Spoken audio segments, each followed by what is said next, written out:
cause problems for the environment and its inhabitants. And the advocate made the three claims that urbanism will cause health problems, and it will increase heat, and it's a more wasteful way of using our resources, and that rapid urbanization will cause animal life. And tonight I'm going to show how urbanization is just as healthy, and if not healthier, than a rural lifestyle.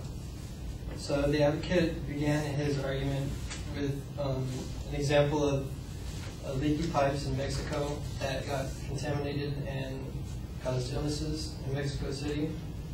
And here he tried to make it seem like leaky pipes only happen in urban cities, but we all know that it can happen in farms and rural areas just as much.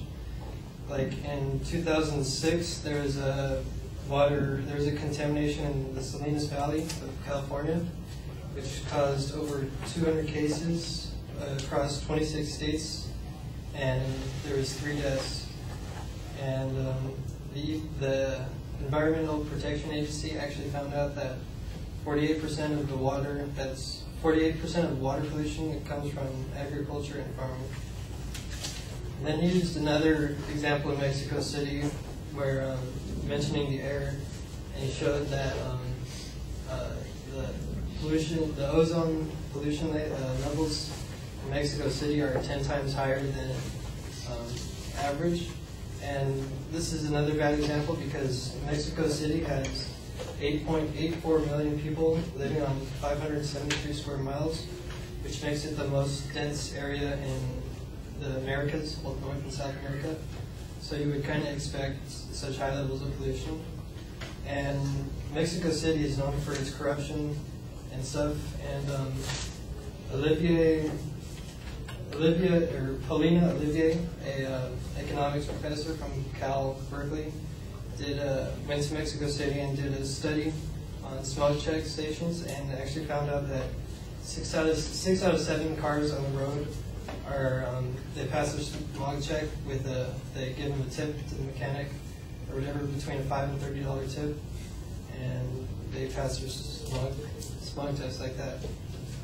So for the second example, for his second claim, he tried to say that we waste our resources more, and urbanization causes heat, and actually the United Nations expert on agriculture and food says that it's farmers that really have to stop using so much oil, because our modern way of farming began in the 1920s when oil was cheap and everybody thought that it was unlimited, and now we're finding out that it's getting expensive and we're running out.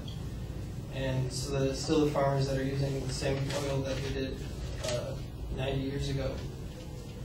And then another thing about using our resources in urban areas is that when we're in a rural area, we have to drive everywhere.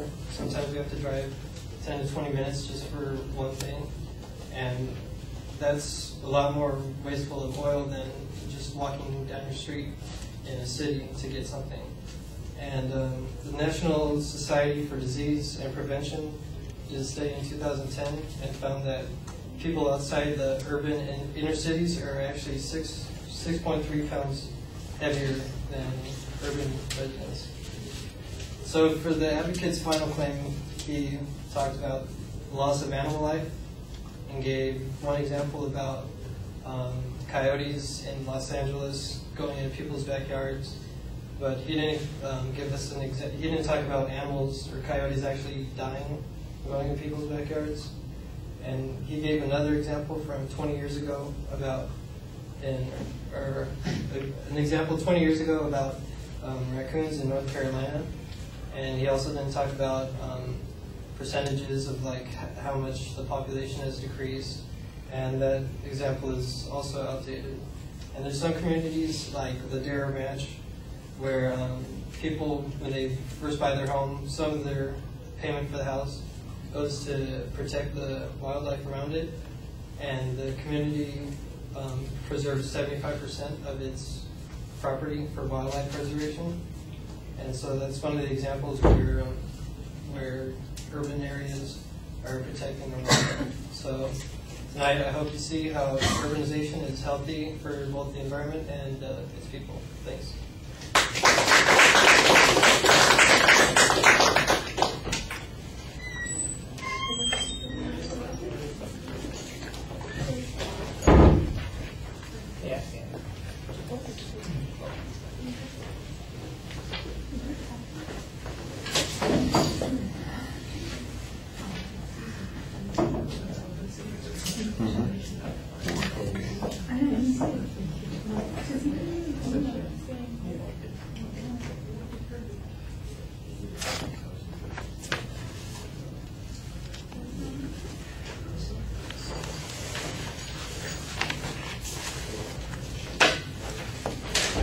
All right, well, the main and secondary claims are labeled pretty clearly. You've got a general claim on the health issues. That's okay. I like the idea there. Your challenge on the first point is largely based on this leaky pipe information. You've got one counter example to respond to the advocate's example, so both of you are probably making a hasty generalization in this particular case. Yours, however, happens to be quantified in terms of the amount of risk that it caused, so I think that's an interesting way to do the contrast. The challenge on the on the next part of that argument seems to be not about population, although you do make a mention of density, which, by the way, sounds like it's the advocate's point. That's one of the problem. That actually helps the advocate's point.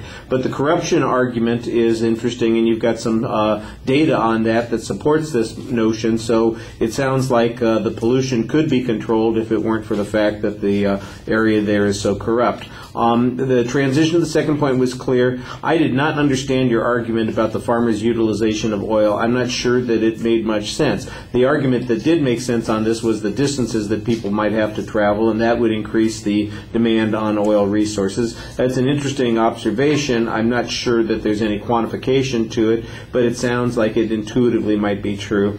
You do have a statistic talking about relative obesity, and I thought that was interesting also, although again, the inference that it's a result of rural versus urban living, I'm not sure how accurate that is. And one of the things that you need to do is contrast that to the advocate's argument on those particular points. The argument about wildlife, you have an interesting point here. It doesn't sound like the coyotes are dying. It just sounds like that they are thriving and they're in a competitive environment there. So they aren't, in fact, being wiped out. That's an interesting point. There's a challenge on the other evidence suggesting that it's too old and that it's not really statistically sound. That's an okay press. I like the counterexample that you're talking about on new developments having available resources for wilderness preservation. It would be nice to know how widespread those kinds of things would be. You could use a little bit more energy and focus in your argument, and the summary, I think, could be stronger. All right, thank you.